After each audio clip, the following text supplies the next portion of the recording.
How's it, guys? Welcome. Today we will be disassembling the Golf 1 engine. I have it in my shed here, so see I'm inside the shed and just got it on a table and follow through with me. Let's try our best to strip this thing as quickly as possible.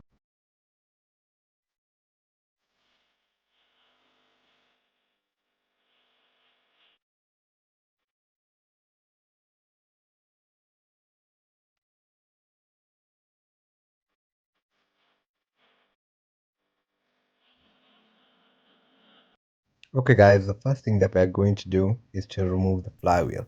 So how we're going to do that, we are going to take our 6mm socket or a ring spanner to open up the 6 bolts that are holding the flywheel. But you would also have to jam the crank pulley. So when you're trying to open up those bolts, the crank doesn't turn.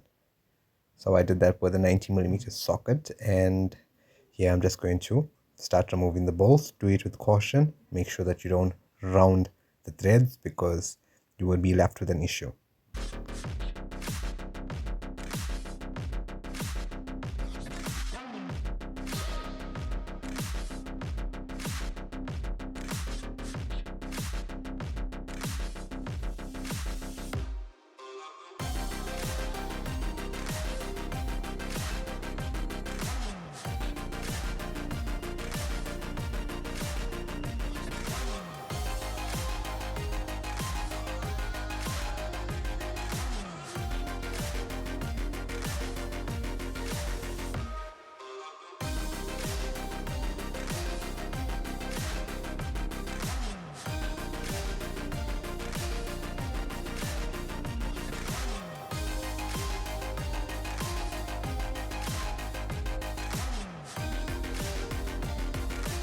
Now this is the part where I have to remove the flywheel.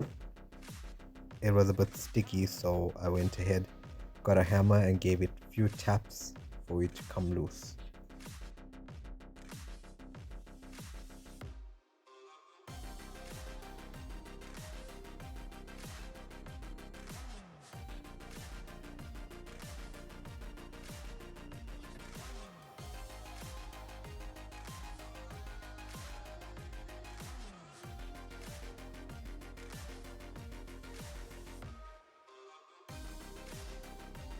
Now I'm going to remove the retainer clip from the thrust plate. How are you going to do that is with a screwdriver. Just make sure when you do it with caution because it is spring tension after all and it can spring out.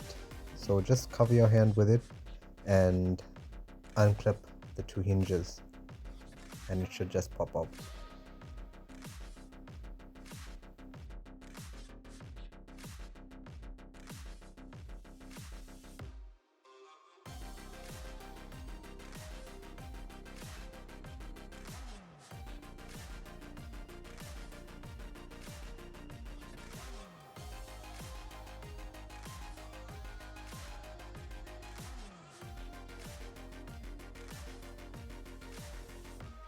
Make sure that you keep the retainer clip very safe. This is a thrust plate. Usually you'll see some kind of wear, but make sure there's no hole in between it. And yeah, also keep this very safe because sometimes when you buy clutch kits, they don't come in. You'll have to buy it separately. Now we have our 6 bolts holding the pressure plate. We are going to carefully put a 17mm socket onto it and crack it loose.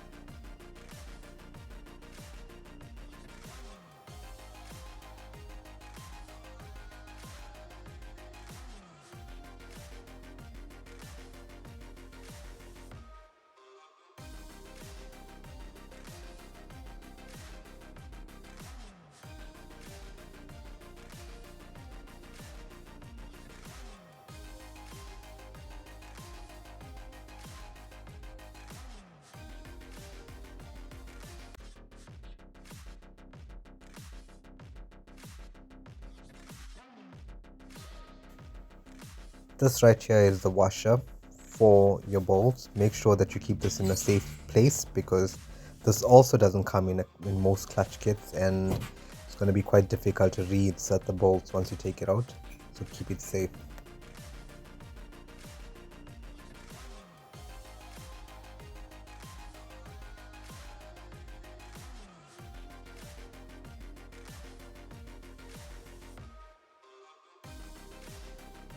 Very important side note, guys, make sure that you have like a container, or in my case my wife went out and bought like mini jars for me to keep all the screws, because if I'm taking out certain screws and bolts from a certain area, I would want to put it in there and, you know, keep everything labeled and tidy, so when it comes time for me to put everything back, I don't mix stuff up and have issues. So just try your best to label stuff, and especially if you're doing this for the first time. Now I'm going to be removing the shield that goes in between the gearbox and the engine block. There's 10mm bolts holding certain areas of it. Just remove those bolts and the shield should just slide right off.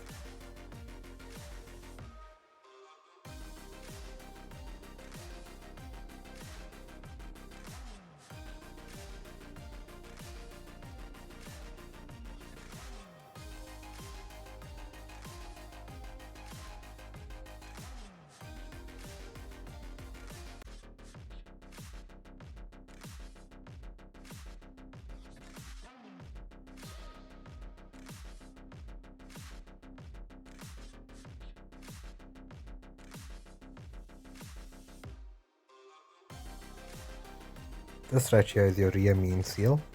Always inspect that, because that's the #1 cause of your clutch getting damaged prematurely. But in general, you would want to, whenever you open the gearbox or remove your block, you would want to remove this and replace it. And can you see here, there's slight oil leaking through, the seal is very brittled.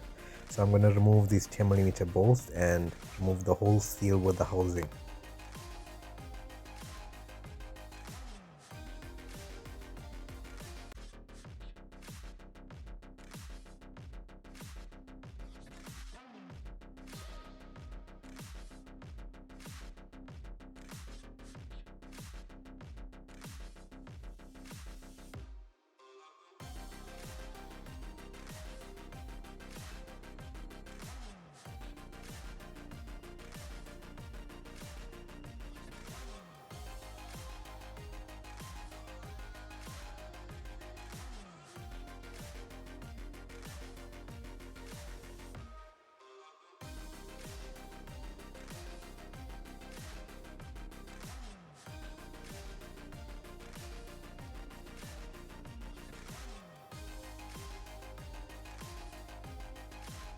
Now that's out of the way, I'm going to go to the water pump, remove the 4 bolts that are holding it. It's 30mm bolts if I'm not mistaken, and just unscrew the bolts. Make sure you lift it up very carefully, like when you're removing the water pump, because it should have some water inside it, especially if you didn't drain all out.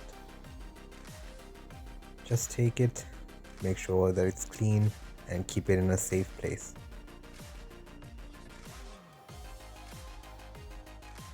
Now we're going to be removing the petrol pump, and this is very simple. It's just a 6 Allen key head bolt. There's 2 of them. Just loosen it and the petrol pump should just slide right off.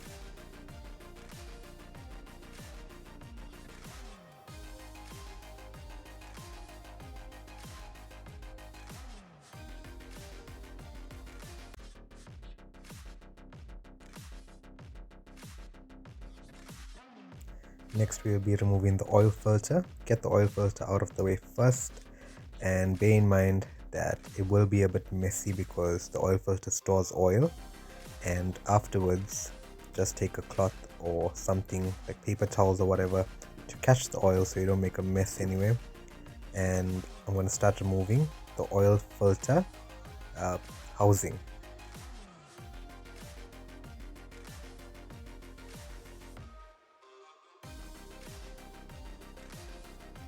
Now I turn the block around. The first thing that I want to get out of the way before I start removing like the bearings and the caps and whatever, I need to remove the oil pump. There's two bolts holding the oil pump, very simple. Going to unbolt it.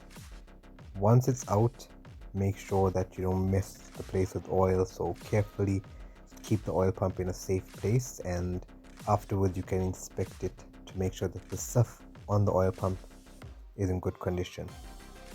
This seems to be okay, but obviously I would clean it before I can reinstall everything. Okay guys, now it's time for me to remove the big end bearing caps. It's a 40mm socket. Loosen the nuts evenly. Once the nuts are removed, you are going to wiggle the cap off, and if it doesn't want to come off, give it some persuasion with a rubber mallet or wood. Make sure that you don't hit it with metal, but it should come off like so.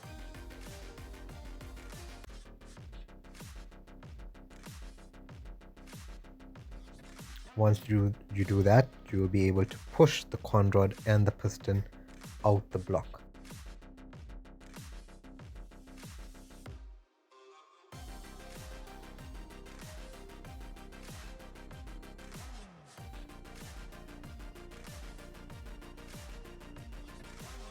That's the first piston done, and what I advise you to do is put the cap back on and put the nuts back on, because it's not a good idea to mix and match the caps with the con rods.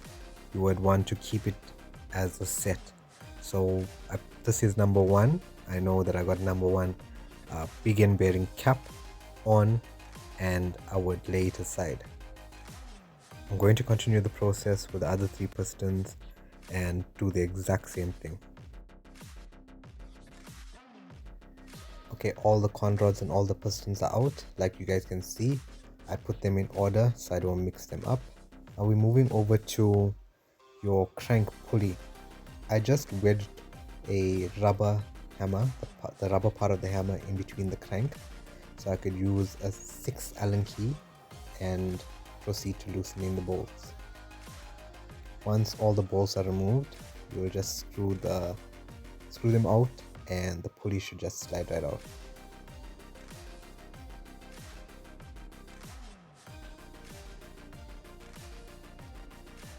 Now I proceeded to remove the crank pulley cover, but it had a lot of dirt on it, so I took a wire brush and just tried to take out as much dirt as possible from the bolts, so when I put my socket in, it doesn't give me issues to, like, you know, it won't slip, and it made the process much more easier.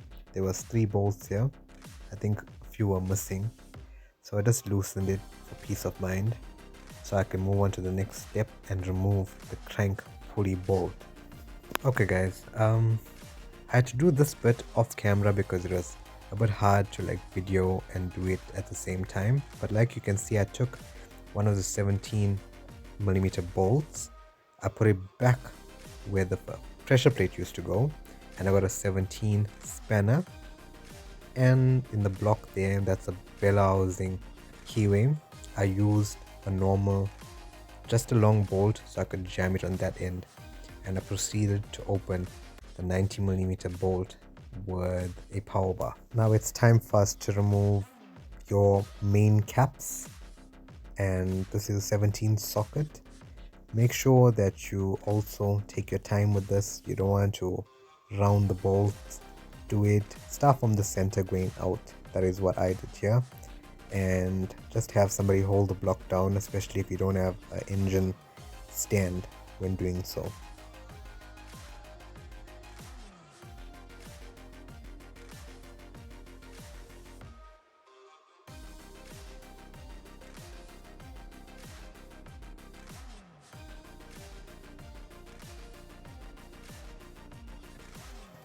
Okay, all the bolts were loose and the caps are ready to come off, but before I could do that, I just removed the crank sprocket from here first, so I can remove the crank cover as well. Bear in mind guys, this is a common problem on 8-valve motors. The keyway inside usually breaks and it chips off, so just inspect that.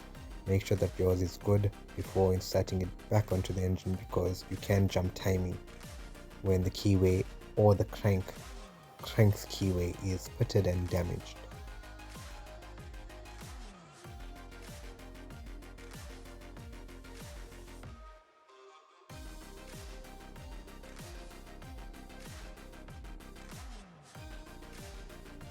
Once again guys, I removed all the caps and I have it in order so I don't mix anything up, because it needs to go in the exact same way that it came out from.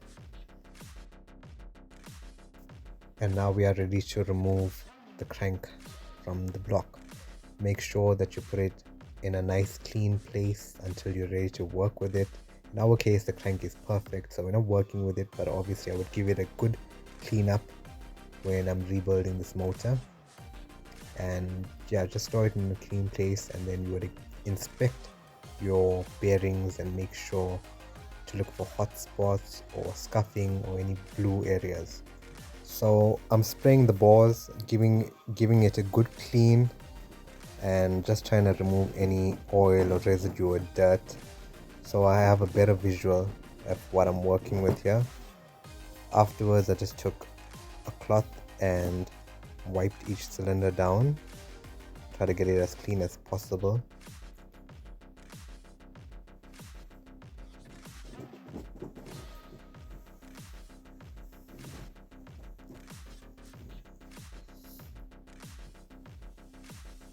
And yeah, just took a light and I was just inspecting the cylinder bores. What I did notice, there's no ridge on this block itself, like a ridge on the top, but right at the bottom I'm seeing a lot of four corner scrapage and scuffing on the cylinders, which means that this engine has been prone to pinging and it was always running hot, which caused the piston to overexpand and basically hit metal on metal surface, causing the marks, because the piston has it plus the bores have it as well. So this is a little trick that you can do. It's not 100% reliable, but obviously we are doing this at home with whatever tools we have. Just put a piston ring inside the bore, use a piston to push the ring right down or at certain angles, maybe on the top, maybe in the middle, and maybe right in the bottom. And then you're going to proceed by turning the block around, striking a light from the back like I'm doing here, to see if we have oval bores or if the piston is going to have a lot of piston stuff.